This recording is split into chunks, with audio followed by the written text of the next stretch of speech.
You know, however it ends, it's a painful thing to go through. And I know with me and Ray, because obviously it's still quite fresh with me and Ray, as in we're still actually waiting for the divorce to come through.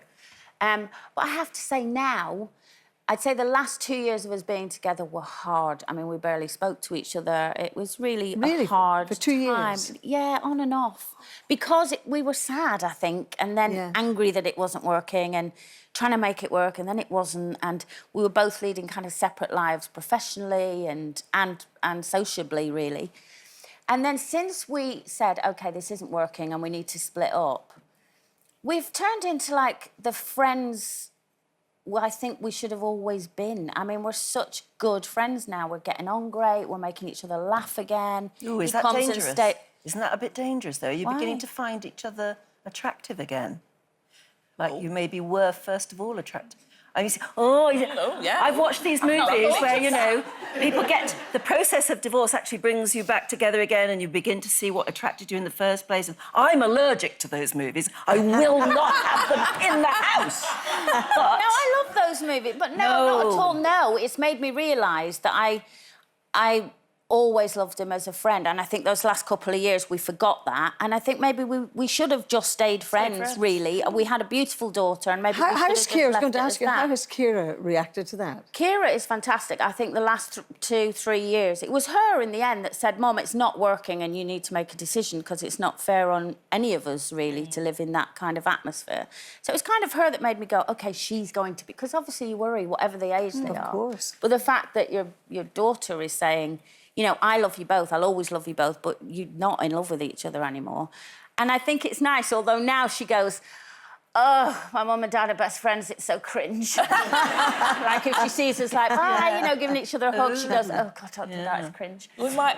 But, yeah, I love the way it is now. I love the fact that communication's open again and he can come round and, you know... But, you see, divorce should be... And no, we don't do that, thank you very much. Good. And diamonds. I'm glad to hear it. Don't watch the movies. Well, we might. Ideas in your head. Yeah. See, divorce should be the civilised ending of a marriage that has gone wrong, right? Shouldn't it be? But I think to a lot of people, and particularly men, they see divorce as a failure of theirs. How dare you divorce me? And therefore it is a war that they must win. And I've heard so many stories of men who've seen the divorce process as a war, a battle they've got to win, and they will almost kill to be seen as the victor. And they don't care what they destroy in the process of divorce, and that I can't forgive. So it's their own pride. I can forgive, and I'm sure I could forgive the breakdown of a marriage. I mean, it's sad, but these things happen. Life but happens. You should be civilised when you get divorced, and so many aren't. And I have to say, divorce for me was one of the most frightening things I've ever lived through.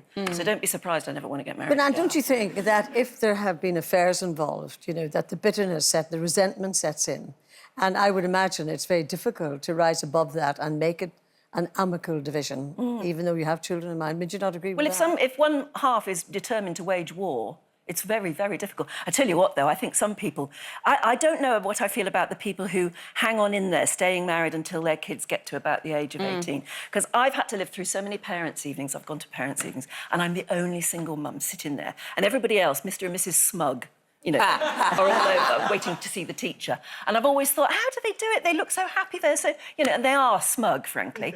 And then when we got to the final year of school, they all started to get divorced. And I thought, hang on a minute here. Were they pretending all that time? Or were they? And according to my sons, who told me at the time from their friends, yeah, their parents were hanging on in there till the bitter end. Oh, till the kids grow up. Till the kids got to 18. I think it's interesting because my parents, I mean, they split up and then they divorced. And when they were divorced, I remember my mum asking, does she want us to... do we want them to stay together? And we were like, no, because they weren't happy. Kids aren't stupid. We're not, no, yeah. Really I think we'd rather just a happy household and, you know, have 2 Christmases, 2 birthdays, then, you know, our parents staying together just because...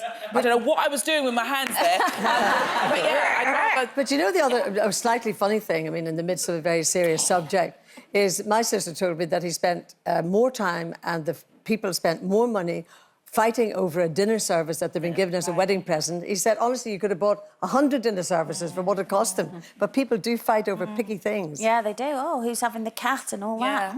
It's amazing that somebody you want. love so much that you really, really hate as much as you love them. That's what I don't get. And fighting over kids, I don't get. Just Yeah. have them.